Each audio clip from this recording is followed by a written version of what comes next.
क्या ये संभव है कि शादी के दिन जिस कमरे में दुल्हन थी, ठीक उसी कमरे के किसी हिस्से में दूल्हे की गर्लफ्रेंड भी थी। ना तो दुल्हन को इस बारे में खबर थी और ना ही गर्लफ्रेंड ये बात जानती थी। ठीक ऐसा ही हुआ और जब दूल्हा हनीमून बनाने के लिए बाहर गांव जा रहा था, पुलिस ने उसे एयरपोर्ट से गिरफ्तार भी किया। आइए जानते हैं कि क्या है ये पूरा मामला आज की क्राइम कहानी के इस एपिसोड में। नमस्कार, मैं हूं श्रद्धा राय और आप देख रहे हैं द चाणक्य।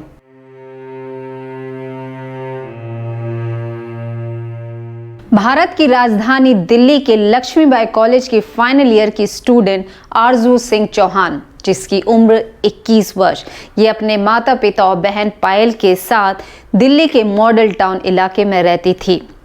इसकी दिनचर्या के हिसाब से ये सुबह सुबह कॉलेज के लिए जाती थी और शाम होने से पहले ये कॉलेज से घर वापस आ जाती थी। ठीक ऐसा ही हुआ 2 फरवरी 2016 के दिन सुबह लगभग 8:30 बजे ये अपने घर से कॉलेज के लिए जाती है, पर तय समय से ये शाम को घर नहीं लौटती है। इसीलिए परिवार के लोग उसे मोबाइल पे कांटेक्ट करते हैं, पर जब उसका फ़ोन स्विच ऑफ आता है तो उसके दोस्तों को और अन्य काफ़ी लोगों से कांटेक्ट बनाया जाता है, पर जब कोई भी जानकारी रात होते होते तक उनके पास नहीं पहुंचती है तो माता पिता नज़दीकी पुलिस स्टेशन में जाके उसकी मिसिंग कंप्लेंट लिखवा देते हैं। अगले दिन यानी कि 3 फरवरी 2016 के दिन जब पूछताछ होती है तो आरजू के कॉलेज से एक नाम सामने आता है, नवीन खत्री का, जो कि उस कॉलेज का स्टूडेंट नहीं बल्कि आरजू के मोहल्ले में रहने वाला एक 23 वर्ष का युवक, जो कि सिर्फ 10 तक पढ़ा हुआ था और अपने पिता का बिजनेस यानी कि रियल एस्टेट का बिजनेस देखता था। आरजू की बहन पायल ने यह बताया कि नवीन और आरजू की दोस्ती लगभग 1 साल पहले हुई थी और दोनों की दोस्ती प्यार में बदल गई। और जब इन दोनों ने अपने अपने परिवार को अपनी इच्छा बताई कि ये दोनों एक दूसरे से शादी करना चाहते हैं तो दोनों के परिवारों ने ना कर दी और लगभग 4 महीने पहले ही इन दोनों को ये वार्निंग भी दी गई कि दोनों अपने अपने रास्ते रहें, एक दूसरे से बात ना करें और इस मामले में आगे ना बढ़ें। पुलिस सारे सीसीटीवी कैमरा के फुटेज, कॉल रिकॉर्ड्स के सारे डिटेल निकालने के बाद 6 तारीख को नवीन के घर पहुंचती है तो उन्हें जानकारी मिलती है कि 4 फरवरी को नवीन की शादी हुई थी और आज के दिन ही वो हनीमून बनाने के लिए बाहर गांव चला गया है। पुलिस एयरपोर्ट पहुंचती है और नवीन को एयरपोर्ट से गिरफ्तार कर लेती है। पुलिस की पूछताछ के दौरान नवीन बताता है कि जब नवीन के पेरेंट्स ने और आरजू के माता पिता ने उन दोनों के रिश्ते के लिए ना भर दी थी तो दोनों ने एक दूसरे के साथ दूरी बना ली थी। ना तो वो कभी मिलते थे और ना ही फ़ोन पे बात करते थे, पर क्योंकि पुलिस अपना होमवर्क पहले ही कर चुकी थी तो वो फुटेजेस नवीन को दिखाई गई जिसमें नवीन ने आरजू को उसकी कॉलेज से कार में पिक किया था। कॉल रिकॉर्ड्स भी बताए गए जब नवीन और आरजू एक दूसरे से लगातार फ़ोन पे बात करते रहते थे।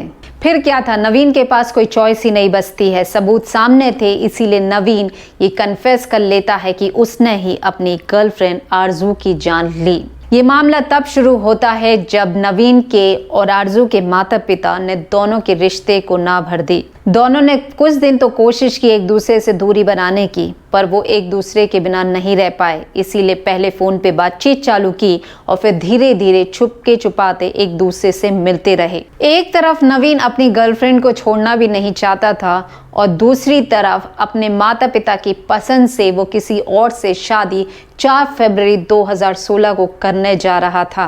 आरजू नवीन की शादी की बात सुनने के बाद काफ़ी खफा हो जाती है, इसीलिए 2 फरवरी 2016 को वो नवीन को कॉलेज में मिलने के लिए बुलाती है। नवीन भी अपनी कार लेके उससे मिलने के लिए चले जाता है और फिर दोनों ही कार में बैठ के लॉन्ग ड्राइव के लिए निकलते हैं। रास्ते में ही आरजू नवीन से कहती है कि अगर तुमने ये शादी की तो वो सबके सामने सारा भांडा फोड़ देगी।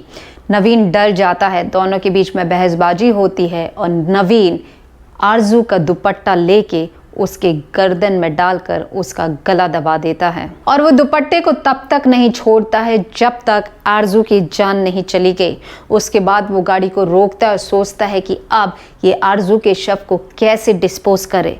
उसके बाद वो वहाँ से गाड़ी को और उसमें पड़ा हुए शव को वो एक सुनसान इलाके में लेके जाता है और जलाने की कोशिश करता है। पर क्योंकि शव ठीक तरीके से नहीं जलता है और उसे लगता है कि कहीं वो पकड़ा ना जाए, इसीलिए उस शव को वो अपनी कार की बूट स्पेस में रख देता है। नवीन रात भर घर से बाहर रहता है और सुबह के 5 बजे ये घर पहुंचता है, गाड़ी को पार्क करता है और चुपचाप से आरजू के शव को बाहर निकाल के अपनी पहली मंजिल के वेंटिलेशन स्टैफ में इसकी बॉडी को डाल देता है। ये उसी कमरे का सैफ था जहां पे उसकी नई नवेली दुल्हन एक दिन के बाद आने वाली थी।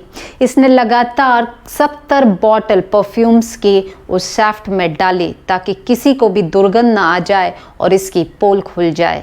नवीन के बयान के बाद पुलिस अगले दिन यानी कि 7 फरवरी को नवीन के घर पहुंचती है और उसकी बताई जगह से आरजू के शव को बाहर निकालती है और पोस्टमार्टम के लिए भेज दी जाती है। नवीन के पिता को भी गिरफ्तार कर लिया जाता है, जो कि घटना के तुरंत ही बाद गायब हो गया था और वो वैसे भी 2006 में एक हत्या की वजह से जेल में था और सिर्फ शादी की वजह से उसे पेरोल मिली थी। जिस लड़की से नवीन की शादी हुई थी यानी कि नेहा, उसके बयान से कुछ चीज़ें ये सामने आती है कि कहीं ना कहीं इसके बारे में घर के सभी लोगों को पता था, क्योंकि जब वो उस घर में पहुंची तो उसे एक दुर्गंध ज़रूर आती थी और इस मामले में उसने नवीन की दादी को ये बात भी बताई थी।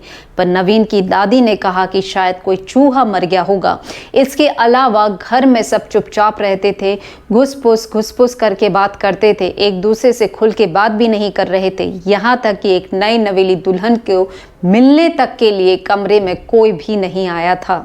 नवीन आज जेल में है और नेहा, जिसकी शादी नवीन से हुई थी, इस इंसिडेंट के बाद तुरंत ही अपने मायके चली गई थी। आप इस मामले में क्या राय रखते हैं, हमें कमेंट करके ज़रूर बताइएगा। धन्यवाद।